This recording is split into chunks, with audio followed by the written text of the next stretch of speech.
Hey everyone! In this video, we will show you how to use the long position tool on Tradingview. The long position tool helps us visualize, plan, and analyze possible buy trades. With this tool, we can set our entry, stop loss, and take profit levels, so we can easily calculate the risk to reward ratio before we place a trade. This tool shows us the possible profit and loss in real time and helps us manage risk by showing the trade setup directly on the chart. Let's get started and walk through the process together so everyone can follow along. Let's jump in first. We open the browser.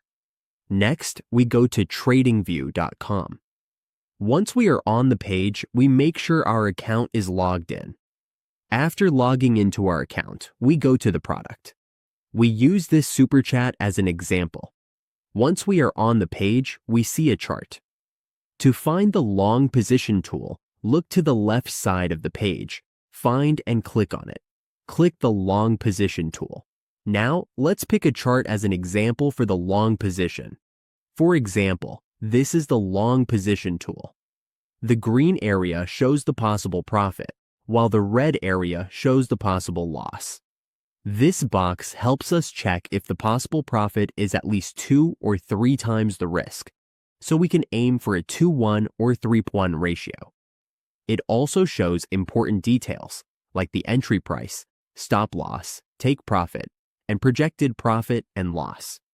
We can also adjust this box. We can change both the green and red areas. Now we can also adjust the box by double-clicking it. We can set the account size, lot size, risk, and profit level. We can enter any numbers we want for the level, quantity, position, and label. We can also set the colors, target colors, and text size. We can check the stats and use different status modes, or always view. We can also use templates here and check the visibility in this section. Once we finish setting up our long position, just click OK. Now we know how to use the long position tool in Tradingview. This helps us see possible profit and risk, making our trade planning more organized and disciplined.